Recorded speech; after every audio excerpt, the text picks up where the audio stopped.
Hey guys, welcome back to The Readers. I hope you are having an amazing day. Let's get right into the stories. The first one is an entitled people story. Looking back now, I can laugh about it. But at the time, I was fuming. I had finally achieved my dream of homeownership after years of saving and living in cramped apartments. The house itself was modest, but the backyard, that glorious backyard, was what sold me. A quarter-acre of potential that backed up to a small wooded area. The previous owners hadn't done much with it besides keeping the grass mowed, which meant I had a blank canvas for all the projects I'd been planning for years. I moved in during early spring. The house needed some work, nothing major, just outdated fixtures, some questionable wallpaper choices, and carpeting that had seen better days. But the yard was my priority. I had dreams of a vegetable garden, a cozy patio area for evening relaxation, and maybe even a small telescope setup for stargazing away from the city lights. Within the first week, I met most of my neighbors. Everyone seemed friendly enough, waving as they drove by or stopping to introduce themselves if they saw me outside. Everyone except the neighbor to my right. The first time I spotted her was while I was marking out my future garden beds with small stakes and string. She was in her yard, meticulously trimming her already immaculate hedges. Her lawn looked like it belonged in a magazine, not a blade of grass out of place. I waved. She didn't wave back, just stared for a moment before going back to her hedges. I didn't think much of it. Not everyone is the neighborly type, and that was fine by me. I'm generally friendly but value my privacy too. A few days later, I was out front unloading some lumber from my truck for a raised garden bed project when she approached. She didn't introduce herself or ask my name. "Those will attract termites, you know," she said, gesturing to my lumber pile.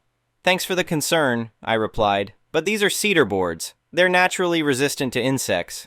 She made a sound and looked at my yard with pursed lips. "The previous owners always kept things very tidy here." "I plan to as well," I said. "Just making some improvements first." She glanced at my makeshift garden plan sketched on graph paper. "Gardens attract rodents, and I hope you're not planning to use those tacky solar lights. They shine right into my bedroom window." I hadn't even mentioned solar lights, nor was my planned garden location anywhere near her bedroom window, which faced the opposite direction. It was my first real taste of what was to come. "I'll keep that in mind," I said, trying to keep things pleasant. She nodded curtly and walked back to her house without another word. Over the next few weeks, I made steady progress on my yard. I built the raised beds, installed a small patio area with pavers, and hung up a simple wind chime on my back porch. The wind chime became an issue almost immediately. "That noise is disrupting my work-from-home schedule," she complained over the fence one afternoon. "I can hear it through my closed windows." I walked over to her side of the fence and listened. With her windows closed, the gentle tinkling was barely audible, if at all. But I wanted to be a good neighbor. "I'll move it to the other side of the porch," I offered. "Would that help?" She didn't seem satisfied, but nodded anyway.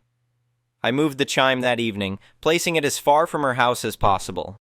The next morning, I found a printed copy of the neighborhood noise ordinance taped to my mailbox with the wind chime section highlighted. The funny thing was, the ordinance specifically mentioned that wind chimes were permitted during all hours as they were considered ambient sound, not noise disturbances.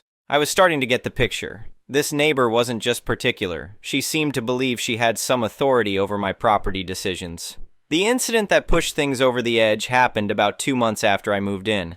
It was a beautiful Saturday morning in late spring. I'd been working hard all week and decided to simply enjoy my yard. I set up a comfortable chair, brought out a book and a cup of coffee, and settled in to relax. After about 20 minutes of peaceful reading, I decided to walk around and check on my newly planted vegetable seedlings.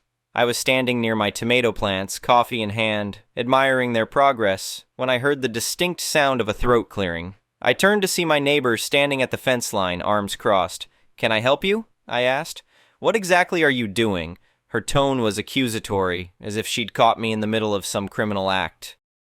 I looked down at myself, confused. I was wearing shorts and a t-shirt, holding a coffee mug, standing in my own backyard. "I'm checking on my plants."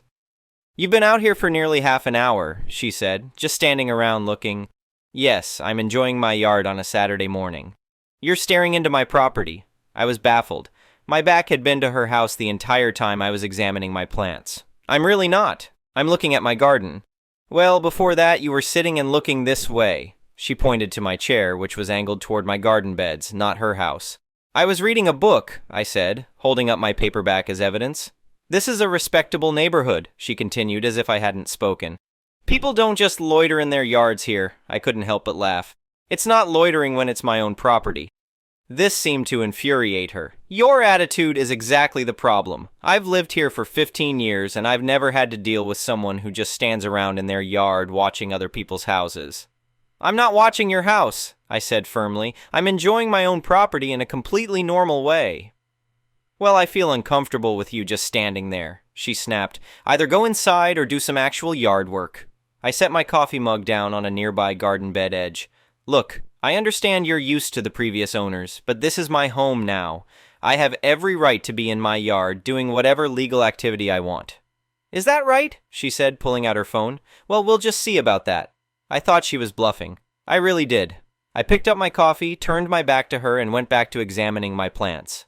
That's when I heard her speaking into her phone.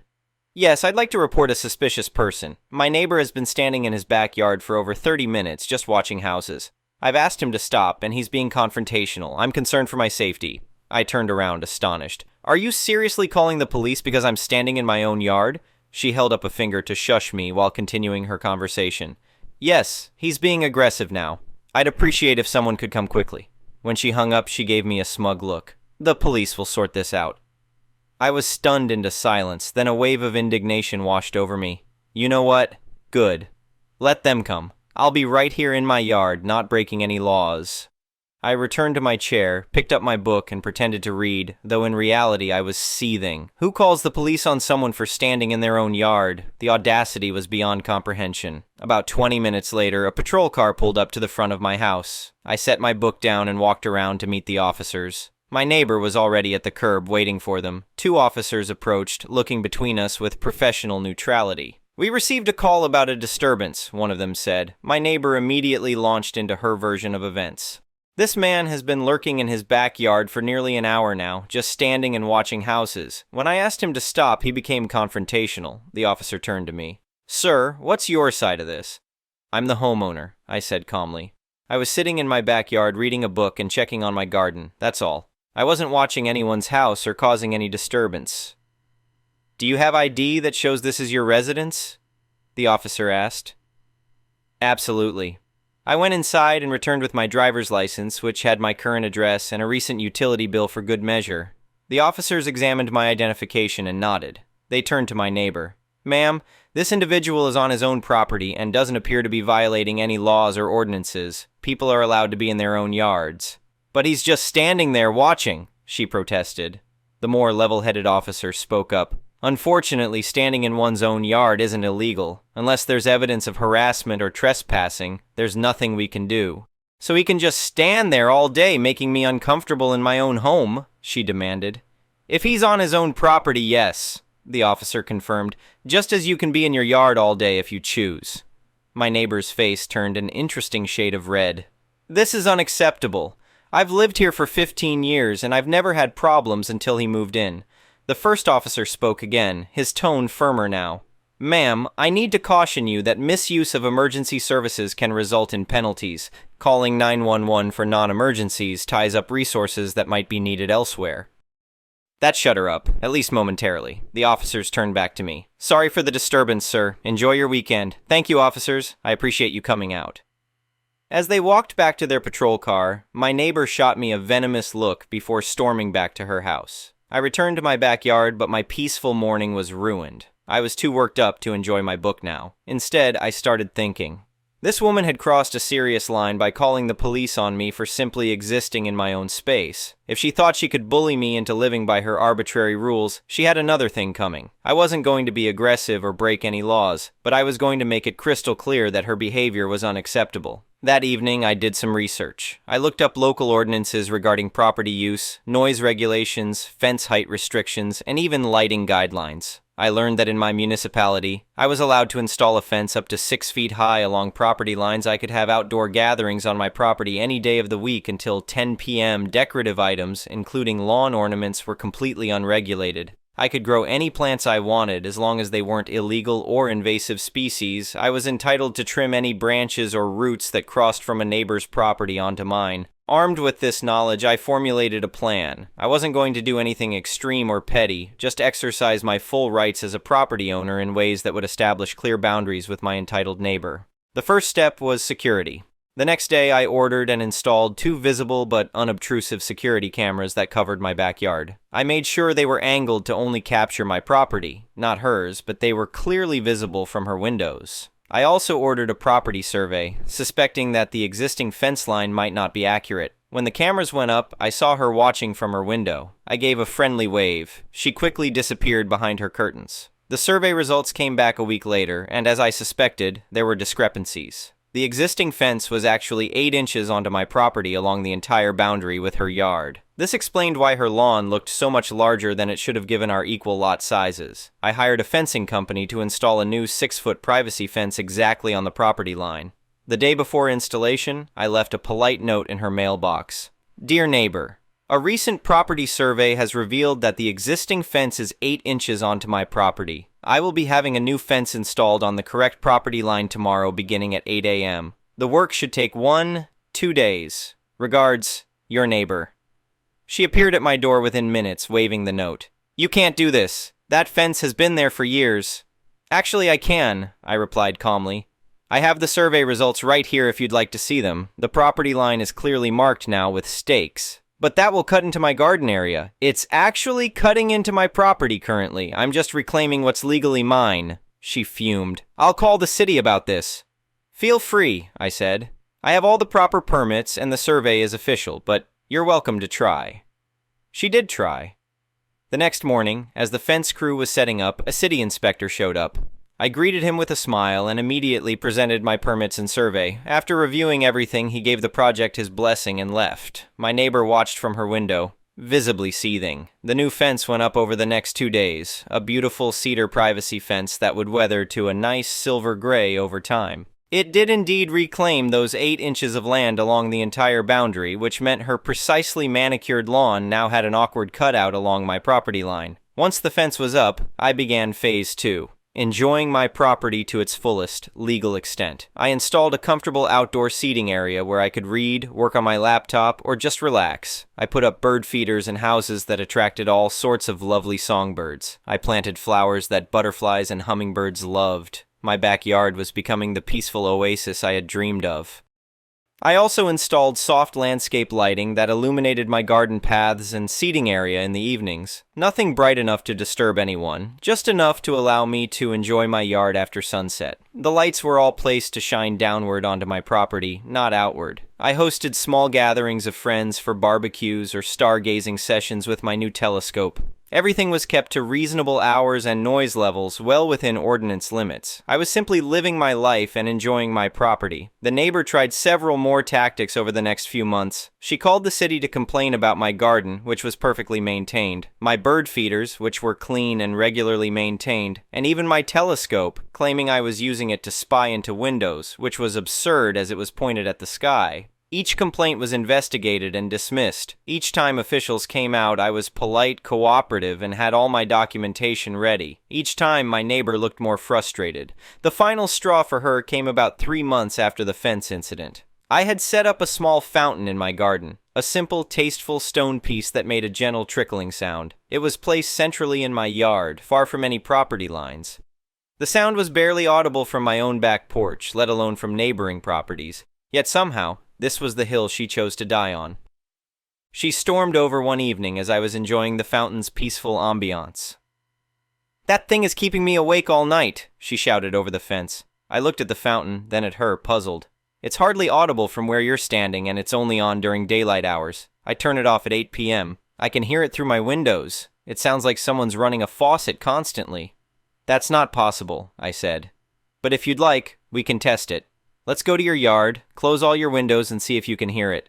She refused, of course, but she did call the police. Again. This time, when the officers arrived, they recognized me immediately. The same officers had been dispatched to the previous call. "Let me guess," said the first officer with a slightly weary expression. "Your neighbor called about a disturbance?" "Apparently my garden fountain is causing a noise violation," I explained, trying not to sound too sarcastic. The officers followed me to the backyard to inspect the offending fountain. They had to lean in close to even hear it. One of them actually chuckled. "This is what she called about?" "Yes. She claims it's keeping her awake at night, even though I turn it off in the evening." The officers went to speak with my neighbor. I couldn't hear their conversation, but I could see her gesticulating wildly while they stood with their arms crossed. Eventually, they returned. "Sir, your fountain is well within noise ordinance limits. In fact, it's barely audible. We've advised your neighbor that continued unfounded complaints could result in her being cited for misuse of emergency services." "Thank you, officers. I appreciate your time." After they left, there was a palpable shift in the neighborhood dynamics. Word had gotten around about my neighbor's repeated calls to authorities over ridiculous complaints. Other neighbors, who had apparently had their own run-ins with her over the years but had chosen to accommodate her demands for a quiet life, began to reach out to me. The couple across the street invited me to a neighborhood barbecue. There I learned that my entitled neighbor had a long history of similar behavior. She had driven away the previous owners of my house with constant complaints and had bullied other neighbors into removing bird feeders, children's play equipment, and even certain types of flowers she didn't approve of. "We're all so glad you stood your ground," one neighbor told me. "She's been running this block like her personal HOA for years, but there isn't actually an HOA here." "Just common courtesy," another added, which she seems to think only applies to other people. Over the next few weeks, I noticed other neighbors reclaiming their own spaces. The family 2 doors down installed a basketball hoop that had apparently been vetoed by my neighbor years ago. Someone else put up wind chimes. Children's laughter could be heard from backyard trampolines that had previously been forbidden. As for my entitled neighbor, she became increasingly isolated. She stopped approaching me entirely. Occasionally I would catch her watching from her window as I enjoyed my yard, but she never came outside when I was out there. Her curtains were often drawn now. About 6 months after the fountain incident, a "for sale" sign appeared in her front yard. I couldn't help but feel a little smug, though I tried not to show it. When she was moving out, I was working in my front garden. She walked over, looking somewhat deflated. "I hope you're happy," she said. 15 years I've lived here, keeping this neighborhood nice. Now I have to leave." I stood up, brushing dirt from my hands. "I never wanted anything but to enjoy my property and be a good neighbor. All of this could have been avoided if you had just respected my boundaries." She didn't respond, just walked back to her moving truck. As she drove away for the last time, I felt a mixture of satisfaction and relief. The neighborhood immediately felt lighter. The house sold quickly to a young family with 2 children. They seem lovely, and their kids are often playing in their backyard, laughing and enjoying the space. I've helped them set up their own vegetable garden, and we exchange produce over the fence. My yard has become exactly what I dreamed it would be, a peaceful haven where I can relax, pursue my hobbies, and occasionally host friends. The birds, butterflies, and even a family of rabbits have made themselves at home among my plants. My telescope has revealed countless wonders of the night sky from my perfectly positioned viewing spot. Sometimes, as I sit in my garden with a cup of coffee, listening to the gentle trickle of my fountain and the singing of birds, I think about how close I came to giving in to my entitled neighbor's demands just to keep the peace. I'm glad I stood my ground. In doing so, I not only secured my own right to enjoy my property, but helped free an entire neighborhood from the grip of someone who had appointed herself the arbiter of everyone else's lives. Every property line is a boundary to be respected, not just physically, but in terms of authority and control. My entitled neighbor learned that lesson the hard way, and I couldn't be happier with how things turned out. The next one is a pro-revenge story. Some years age, I got a gig working a weekend music festival. Fairly simple, too.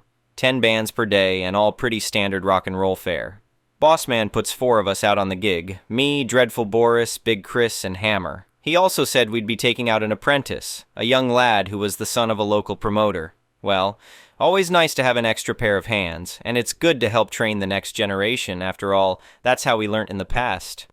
As it turned out, this lad was about as much use as an aqualung to a trout, and had an entitled attitude the size of a mid-ranged African country. On the journey down in the truck, he was boasting as to how he was a really good sound engineer already and that he could probably show us a few tricks. "Oh, really?" We get to the venue and get busy unloading the truck. We've got a 16-tonner stuffed to the gills with 2 sounds desks and about 16 kilowatts of sound gear for front of house and about 6 kilowatts of monitors. As you might imagine, this is pretty heavy stuff, and it takes all of us to safely unload it and get it stacked up in place. Except that, after unloading the first amp rack, all on wheels but still around 80 kilos, the entitled brat snottily announces that I'm a sound engineer, not a humper, and promptly strolls off.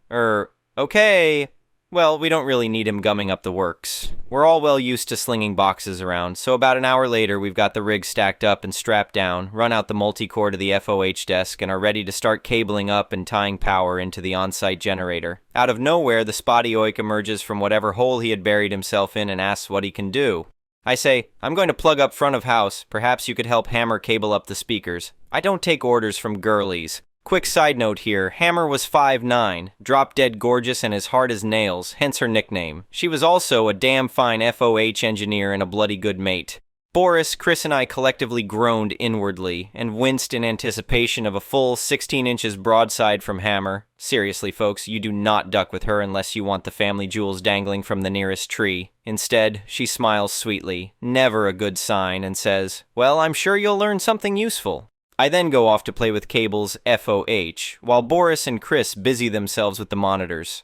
A while later, I'm back on stage. Spotty Oik has wandered off again. Hammer has this resigned look on her face. "What happened?" I ask. Turns out that despite cables and connector ports being well labeled, the Oik had managed to make a complete pig's ear of plugging up the amp racks. Trust me, it's very hard to make this kind of mistake. I found the Oik some moments later and told him that it was not the proper way of doing things, and that if he wasn't sure what to do, that he should always ask one of us beforehand. What then came out of his mouth absolutely floored me. "I don't need to know all that shit, I'm a sound engineer." Hammer, who was standing a few feet away, snorted derisively and rolled her eyes heavenwards. It took me a few seconds to process this particular nugget of stupid. "Well, you have to know how all this works, it's part and parcel of the job, and as you're here to learn, I suggest you pay attention." "Well, you're just a bunch of roadies, what do you know?" Upon delivering this charming bon mot, he ambles off, again, leaving me to retrieve my jaw from off the deck and Hammer barely able to restrain a fit of laughter that would have incapacitated a rhino. At a guess, this idiot thought he was going to be white-gloving front of house for the whole gig. An hour or so later, we're all set up, and we now have a fair idea of the acts that are going to be performing. In situations like this, you rarely get the opportunity of a full-blown sound check, so you have to rely on experience to set the desk up from cold. Luckily, we got the first act on stage a half hour before the kickoff, so I could quickly get a rough sense of the overall setup. A bit of exposition. It's convenient to reuse channels across acts, so I generally keep the first 20 or so channels for drums, bass, and guitars, and the last half dozen or so channels for vocals. If a band comes in with anything else, percussion, brass, Tibetan nose flutes, etc., we whack them on channels in the middle. Keeps things nice, simple, and consistent across the board, and becomes important in a moment. The working procedure in-show is also simple. Dreadful Boris and Big Chris run the monitor desk, and Hammer and I run front of house. We'll do 2 acts each before handing over to the other, saves wear and tear on the ears. And when we're not running the desk, we'll handle setting up the stage for each act and troubleshooting where necessary, as well as doing runs for food and coffee in between. We also task the Spotty Oik with helping with the stage setups, which rapidly prove problematical. We finish the first act and aim to do the turnover within 15 minutes. Generally, the incoming act will tell us their mic requirements and we'll write up a mic plot, which then gets sent up to the front of house desk. Up comes Spotty Oik with the mic plot, and he goes back to help with the stage setup. As I'm checking each mic, I notice that I cannot hear the vocal channels. No sooner had I spotted this than Dreadful Boris comes on the intercom and asks me if I can hear the vocal channels. He can't hear them either. He then goes off to check the stage box where all the mics are plugged into. From all the way out front, I hear him shout, "Duck me!" Seconds later, he's back on the cans. Do you know what that fecking idiot has done? Only repatched all the vocal channels so that all the plugs on the stage box are lined up neatly one after the other. His words, ye gods. Boris rapidly repatches the mics and we're good to go again. A few hours later and I'm starting my second shift out front. I won't bore you with my experiences of riding herd on Spotty Oik on the stage shift, which, shall we say, was interesting. Currently on stage is a rather nice jazz septet. I love doing jazz. Give me a nice 20-piece big band and I'm a happy bunny. Up strolls he who shall not be mentioned and asks, "When can I have a go at mixing? I'm really good, you know." Seeing as he's here to learn, I tell him he can take the next act under my supervision. This happened to be an acoustic duo, 2 guitars and 2 vocals. Even the most tyro engineer should be able to handle something so simple, right? Wrong. I've already set what I regarded as a sensible baseline on the faders for him to work with. First thing he does, he reaches for the master faders and cranks in another 15 dB. No! Immediately the rig teeters on the edge of feedback and I rapidly pull the mains back. Look and listen. Balance out the 2 vocals, then the guitars, leave the mains alone. He then starts making wildly inappropriate changes to the channel's EQ. Again, the rig starts to squeak. Okay, enough! I shove him out of the way and bring it back under control. I won't fatigue you further with the endless catalog of foul-ups and attitude that he managed to affect over the rest of the weekend. Suffice it to say that despite the best efforts of myself and Hammer to try and teach this guy, they all went to naught. Couple this with the constant drip, drip, drip of snide commentary about how he was really a better engineer than the rest of us, and by the end of the weekend, we're all pretty pissed off. Come the end of the event, and it's now the fun part of striking the rig and loading out. I'm being sarcastic about the fun part, by the way. 2 solid days, and we're all knackered, and the last thing we want to be doing is the get out, but of course, it has to be done. It's always an all-hands-on-deck situation, except the spotty oik has, once again, vanished into the woodwork. 2 back-breaking hours later, and we're all done and the truck loaded to go home. So where is the spotty oik? Nowhere. We give it a good 15 minutes, but no joy. We then decide to go look for him, so we spend another 20 minutes trolling around the site trying to find him. Again, he's done a disappearing act. We get back to the truck, it's now close to 3 a.m., and almost simultaneously we say, "Duck him." We climb back aboard and drive the 250 miles back to the warehouse to unload. Next afternoon, Bossman calls me to find out why we'd left the spotty oik behind. I gave him the cliff notes, and was then told that the oik had to call his dad at 3 in the morning to come and get him, a 500-mile round trip. He then said, "I never liked that promoter anyway. He was always late paying the bill on previous gigs. Next time he calls wanting a rig and crew, I think I'll tell him to duck off." The next one is a malicious compliances story. I used to work as a researcher in an inbound call center. I loved the work, and the company was fantastic when I started.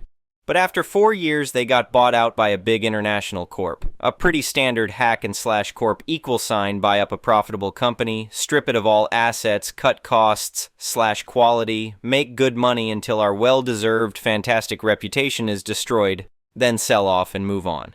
Within weeks, the company went from being fantastic to work for to just yet another crappy, tense work environment where the bosses take advantage of the employees. One quick example of how badly they nerfed the bonus structure. One particular bonus went from being able to earn up to $1,000 extra in 3 days to a single $50 Boston Pizza gift card. Previously, all employees got paid varying bonuses under this scheme, but in the new system, only one person gets the gift card. And they had the nerve to get mad at us when the new slap-in-the-face bonus failed to motivate anyone. I was good at my job, and not to brag, but I was the most productive employee on the floor. We were given 15 PTO, paid time off days to use every year, which according to our employment contracts and company handbook were to be used for sick days, mental health days, and other personal reasons. No explanation was ever asked for, use them as and when you will. I always made sure to use up all my PTO by the end of the year as it didn't bank. Previous management encouraged us to do so, and also there was no bonus for not using it. I followed the company rules, always gave plenty of notice, and only once left the team dangling with no notice, as I got seriously ill that time. The new management takes over, and right away they start trying to intimidate us into not taking PTO.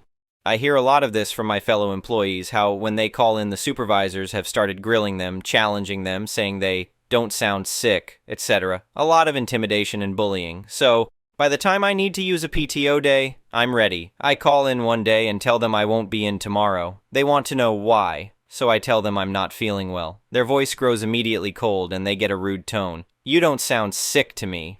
Being a smartass, I said, "Not even doctors try to diagnose illnesses over the phone," but they kept trying to push me. "Can you come in the afternoon? You don't sound sick. You've been using a lot of sick days, way more than other employees." I got tired of being treated like a criminal for obeying the rules, so I got a recording app for my phone. I live in a one-party consent area, so it's perfectly legal to record phone calls. Next time I felt sick, I called into work. Now they always began every call with a disclaimer, "Thank you for calling XXX. For your information, this call may be monitored or recorded for quality purposes." I say hello, give them my name, and say BTW, just so you know on my end, this call may be monitored or recorded for quality purposes. Because I am recording the call and I think it's only fair to let them know. The supervisor gives a perfunctory laugh, then says, "So why are you calling in sick?" "You don't sound sick to me. I'll put you down as sick for the morning, but you'll be in for the afternoon." I inform them that, no, I am calling in for at least 1 day, and will update if I don't feel better. She says, "No, I'll put you down for half a day. You can call in again if you don't feel better." Once again, I say no, restate my position, and tell them that is that. She gets really pissy and starts insinuating that this might cause me to lose my job. Why do you take so much more PTO than the other employees? I take what my employment contract says I am entitled to. No more, no less. Well, you should have a better team spirit. We'll have to review this with HR. Threatening tone, classical bullying playbook. I'm off the next day. Come in for my following shift. Go see HR. I sit down at Art's desk in HR. He's very much a corporate HR lapdog. He starts going on about how they're going to have to review my employment contract and consider whether or not going forward I am a good fit at XX Corp. Now, in case I seem too calm in this scenario, bear in mind that while I do prefer to remain at TexXX for the time being, I do not care if they want to fire me. I'm very good at my job. I have had several job offers from competing companies, so the threat of being fired does not faze me. While Art is berating me, I take out my phone and start playing the recording I made when calling in sick. Art stops, starts to get annoyed, then realizing he's listening to a recording of an employee verbally berating and intimidating a worker for exercising their contractual legal rights. He excuses himself and is gone for about 10 minutes before returning, visibly angry but restrained. He tried to dress me down, scare me, intimidate me into thinking I had violated the law with an illegal recording. I told that, working as I did as a professional researcher, I had, to no surprise, done my research, and single-party consent is all that was required. He shifted gears, starting saying the recording didn't count, because the supervisor thought I was joking. I wasn't. But she thought you were, and she was wrong. So it doesn't really matter what she thought, Art. I told her the truth. She made a mistake, and recording my own phone conversations is 100% legal and admissible. Art leaves and returns a few minutes later, ever more red-faced. You can go back to your desk. I did as instructed, and that was all I ever heard again about using my PTO. Whenever I called in from then on, they were always very precise and professional. Their tone was as cold as politicians promise, but that was a lot better than the bullying from before. Anyway, thank you for watching.